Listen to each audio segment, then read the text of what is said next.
নমস্কার বন্ধুরা, আশা করি তোমরা সবাই ভালো আছো। আজ আমি তোমাদের নিয়ে চলেছি এক অসাধারণ সুন্দর জায়গায়, যেটা অনেকেই এখনো ভালো করে চেনো না, কিন্তু বিশ্বাস করো একবার এলে এই জায়গার প্রেমে পড়ে যাবে। আজকের গন্তব্য হল টাকি, যা বসিরহাট মহকুমার অন্তর্গত এবং একটি ঘোষিত টুরিস্ট ও হেরিটেজ এলাকা। চলো আগে জেনে নিই এখানে কিভাবে আসবে। যদি তোমরা কলকাতা বা আশেপাশে থাকো তাহলে প্রথমে চলে আসতে হবে বারাসাত জংশনে। সেখান থেকে হাসনাবাদগামী লোকাল ট্রেন ধরতে হবে।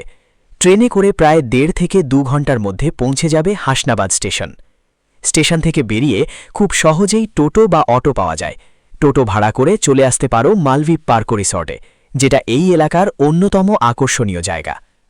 এখানে পৌঁছানোর পর তুমি বুঝতে পারবে জায়গাটা কতটা শান্ত, সুন্দর আর প্রাকৃতিক পরিবেশে ভরা। শহরের ভিড়, শব্দ সবকিছু যেন একদম দূরে। টাকি এলাকায় মোট প্রায় 12টি দর্শনীয় স্থান রয়েছে। একদিনে সব দেখা সম্ভব, তবে যদি একটু ধীরে সুস্থে ঘুরতে চাও তাহলে 1-2 দিন সময় নিলে সবচেয়ে ভালো হয়। এখন কথা বলি থাকার ব্যবস্থা নিয়ে। এখানে বিভিন্ন ধরনের হোটেল এবং রিসোর্ট আছে। রুম ভাড়া সাধারণত 1000 টাকা থেকে শুরু হয়। তুমি যদি একটু ভালো ভিউ বা বড় রুম নিতে চাও তাহলে ভাড়া একটু বেশি হতে পারে। নিজের বাজেট অনুযায়ী খুব সহজেই থাকার ব্যবস্থা পেয়ে যাবে।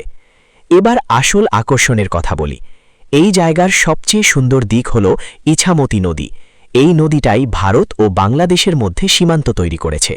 নদীর ধারে দাঁড়িয়ে তুমি সরাসরি বাংলাদেশের দৃশ্য দেখতে পাবে, যেটা সত্যিই এক অন্যরকম অভিজ্ঞতা। অনেক সময় দেখা যায় নদীর ওপারে বাংলাদেশের মানুষজনও ঠিক একইভাবে তাদের দিক থেকে তাকিয়ে আছে। এই অনুভূতিটা ভাষায় বোঝানো খুব কঠিন, নিজে না এলে বুঝবে না। এখানে আসলে অবশ্যই একটা কাজ করবে, নৌকা ভ্রমণ। ইছামতি নদীর ওপর নৌকায় চড়ে ঘুরে বেড়ানো, ঠান্ডা হাওয়া, চারপাশের সবুজ পরিবেশ সব মিলিয়ে একটা অসাধারণ ফিলিংস দেয়। বিশেষ করে বিকেলের সময় বা সূর্যাস্তের সময় নৌকা ভ্রমণ করলে সেই দৃশ্য তোমার মনে অনেক দিন থেকে যাবে। এছাড়াও টাকি এলাকায় অনেক সুন্দর ঘাট, পুরনো রাজবাড়ি, মন্দির এবং ঐতিহ্যবাহী স্থাপনা রয়েছে, যেগুলো এই জায়গার ঐতিহ্যকে আরও সুন্দরভাবে তুলে ধরে।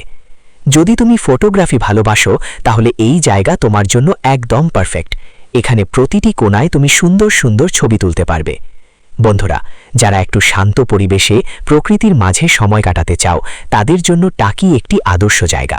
কম খরচে কম সময়ে এত সুন্দর একটি জায়গা খুব কমই পাওয়া যায়। তাই সময় পেলে একবার অবশ্যই ঘুরে আসবে এই সুন্দর জায়গা থেকে।